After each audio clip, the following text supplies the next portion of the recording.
Selamat malam Bapak Ibu, Saudara-saudara dimanapun berada.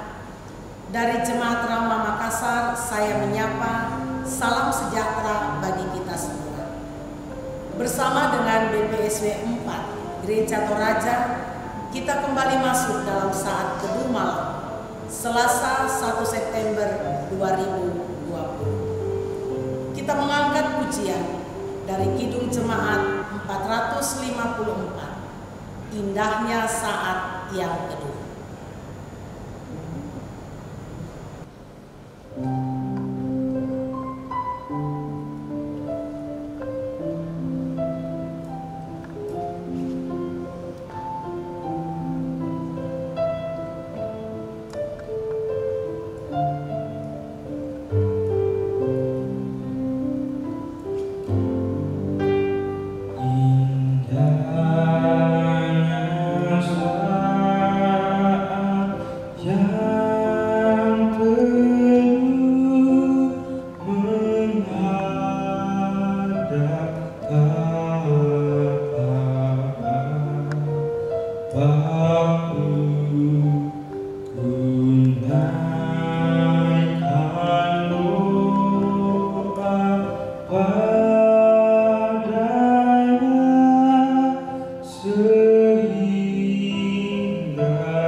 Saudara-saudara, malam ini kita akan membaca Injil Matius pasal 6 ayat 25 sampai 34.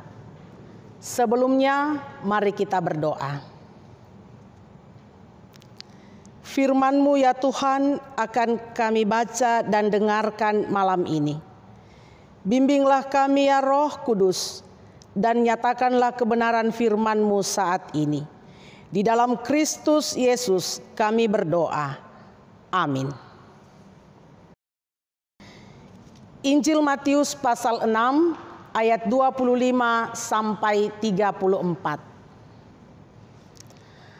Karena itu aku berkata kepadamu, janganlah khawatir akan hidupmu, akan apa yang hendak kamu makan atau minum, dan janganlah khawatir pula akan tubuhmu, akan apa yang hendak kamu pakai. Bukankah hidupmu itu lebih penting daripada makanan, dan tubuhmu itu lebih penting daripada pakaian? Pandanglah burung-burung di langit, yang tidak menabur dan tidak menuai, dan tidak mengumpulkan bekal dalam lumbung, namun diberi makan oleh Bapamu yang di sorga. Bukankah kamu jauh melebihi burung-burung itu? Siapakah di antara kamu yang karena kekhawatirannya dapat menambahkan sehasta saja pada jalan hidupnya? Dan mengapa kamu khawatir akan pakaian? Perhatikanlah bunga bakung di ladang, yang tumbuh tanpa bekerja dan tanpa memintal.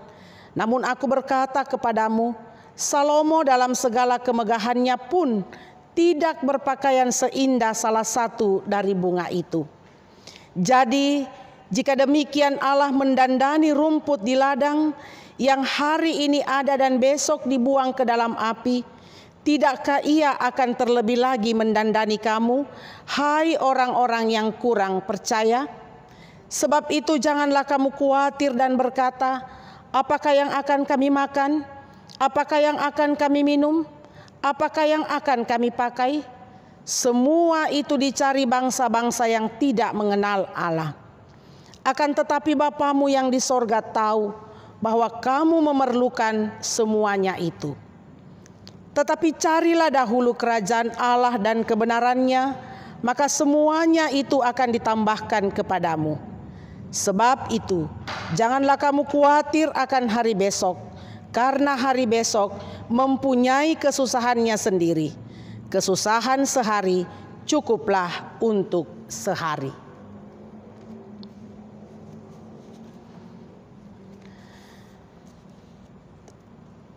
Tema renungan kita pada malam hari ini, melangkah bersama Tuhan. Saudara-saudara yang diberkati oleh Tuhan, khawatir artinya takut atau gelisah atau cemas terhadap sesuatu yang belum diketahui dengan pasti. Perasaan ini ada ketika muncul pertanyaan dalam diri seseorang yang sulit dijawab. Misalnya, bagaimana dengan masa depan saya? Bagaimana kalau saya di PHK? Atau yang di PHK bertanya, bagaimana kalau saya sulit mendapatkan pekerjaan lagi? Dari mana saya akan mendapatkan uang? Bagaimana dengan uang sekolah anak-anak saya? Bagaimana masa depan anak-anak saya? Bagaimana jika saya tidak bisa membeli rumah karena harga terus naik? Dan seterusnya. Bahkan setiap kali kita akan merencanakan atau melakukan sesuatu, rasa takut atau cemas yang terlebih dahulu muncul. Tuhan Yesus dalam pembacaan kita berbicara tentang perasaan khawatir tentang kebutuhan materi. Ini dapat kita lihat dari kata sambung, karena itu, dalam ayat 25. Mau mengatakan bahwa perikop kita, ayat 25 sampai 34, merupakan lanjutan dari perikop sebelumnya, ayat 19 sampai 24. Keduanya berbicara tentang materi. Menghadapi perasaan khawatir atau gelisah mengenai kebutuhan materi, Tuhan Yesus mengajar kita untuk belajar kepada burung-burung di langit dan bunga bakung di ladang. Dua contoh kehidupan yang sungguh bergantung kepada Tuhan dan dipelihara oleh Tuhan secara luar biasa. Dalam hal ini, Tuhan Yesus mengajar kita untuk selalu fokus kepada Tuhan dengan hanya mengandalkan dan mengabdikan hidup kita hanya kepadanya, bukan sekaligus kepada mammon atau materi. Maka pasti kita tidak akan khawatir. Mengapa? Karena bagi kita yang paling penting adalah Tuhan, bukan materi. Bukan berarti saudara-saudara kita tidak perlu memikirkan kehidupan kita sehari-hari. Dan juga bukan berarti melarang kita untuk bekerja keras. Sebab Allah seringkali memenuhi kebutuhan hidup kita melalui kerja keras dan perencanaan hidup yang baik. Namun dengan khawatir berarti kita menaruh perhatian yang berlebihan terhadap sesuatu, sehingga mengalihkan keyakinan dan pengharapan kita kepada Allah. Padahal pada kenyataannya, terkadang persoalan yang kita khawatirkan ternyata beda dengan realita. Itu sebabnya Tuhan Yesus mengatakan, "Hai orang-orang yang kurang percaya." Orang-orang yang kurang percaya, yang tidak sungguh-sungguh mengandalkan Tuhan. Saudara-saudara yang diberkati oleh Tuhan. Jadi Tuhan memberikan dan mempercayakan hidup dan tubuh kepada kita. Maka pasti Tuhan akan mampu menyediakan apa yang dibutuhkan oleh hidup dan tubuh kita. Sebab Allah sedang bekerja di tengah kehidupan kita, bahkan di tengah-tengah kesulitan yang kita alami. Seperti Daud yang lemah menghadapi Goliat, tetapi menjadi kuat karena kuasa Allah yang bersama-sama dengannya. Karena itu Petrus berkata dalam 1 Petrus pasal 5 ayat 7. Serahkanlah segala kekhawatiranmu kepadanya, sebab Ia yang memelihara kamu. Saudara-saudara yang diberkati oleh Tuhan. Arstik adalah kawasan paling dekat dengan kutub utara. Dengan suhu udara yang sangat dingin dan alamnya yang ganas. Di sekelilingnya hanya ada salju dan es. Tetapi beruang kutub bisa hidup dengan tentram dan aman di sana. Tidak kekurangan satupun. Mungkin kita akan bertanya, bagaimana mereka akan mendapatkan makanan dan minuman untuk mereka bisa hidup? Tetapi kenyataannya Tuhan memelihara mereka. Jika Tuhan memelihara burung di langit, beruang kutub, dan mendandani bunga bakung, maka Tuhan juga mampu memelihara hidup kita, ciptaannya yang mulia. Karena itu, dalam menjalani kehidupan kita setiap hari, tetaplah melangkah dalam iman dan bersandar kepada Tuhan. Tanpa merisaukan banyak hal yang masih jauh di depan. Karena kita punya keyakinan, seperti lagu, tiap langkahku diatur oleh Tuhan dan tangan kasih-Nya memimpinku. Mari kita fokus pada setiap langkah yang kita ambil. Percayalah bahwa Tuhan menyediakan yang baik bagi kita, bahkan yang terbaik. Roh Kudus menolong kita. Amin. Kembali kita mengangkat pujian pertolongan-Mu.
Saudara-saudara, mari kita berdoa. Terpujilah Engkau ya Allah dari kekal hingga kekal. Kami bersyukur kepadamu malam ini untuk ruang dan waktu yang Engkau anugerahkan bagi kami untuk beribadah bersama-sama. Kami telah memuji Engkau ya Tuhan dan mendengarkan firman-Mu. Kiranya firman-Mu sungguh menguatkan iman dan pengharapan kami untuk terus berharap dan bersandar kepada Tuhan dalam menjalani kehidupan saat ini. Ya Tuhan, kami bersyukur bersama dengan jemaat-Mu yang boleh menerima berkat-Mu, sempurnakanlah sukacita mereka. Kami datang kepadamu memohon berkat-Mu untuk saudara-saudara kami yang sakit, baik dirawat di rumah sakit maupun yang di rumah. Tuhan, lawatlah mereka, kuatkanlah iman mereka, pulihkanlah setiap mereka yang bergumul karena berbagai persoalan hidup, baik itu persoalan dalam rumah tangga, persoalan pekerjaan, dan berbagai persoalan hidup lainnya. Tuhan, topanglah mereka, lawatlah mereka. Yang berduka, Tuhan, Engkau menghiburkan mereka. Bapa Sorgawi, kami memohon berkat-Mu untuk kehidupan jemaat-Mu dalam rumah tangga mereka masing-masing, dalam pekerjaan mereka, dalam seluruh rencana-rencana kehidupan mereka. Tuhan, anugerahkanlah berkat-Mu dan damai sejahtera-Mu. Berkati bangsa dan negara kami, karuniakanlah damai sejahtera-Mu. Berkati pemerintah kami, aparat keamanan negara kami, terlebih dalam masa pandemi saat ini, dalam berbagai upaya memutuskan mata rantai penyebaran COVID. Ya Tuhan, berkati kami semua dalam mendukung upaya pemerintah. Berkati dokter, perawat, para medis, dan semua relawan yang bekerja untuk kemanusiaan. Ya Tuhan, seluruh kehidupan kami malam ini kami serahkan ke dalam tangan-Mu. Roh Kudus bersama-samalah dengan kami dalam peristirahatan kami. Inilah kami Tuhan yang datang bersyukur berdoa kepadamu. Ampuni dosa kami, dengarkan kami yang berdoa di dalam Kristus Yesus Tuhan kami. Amin.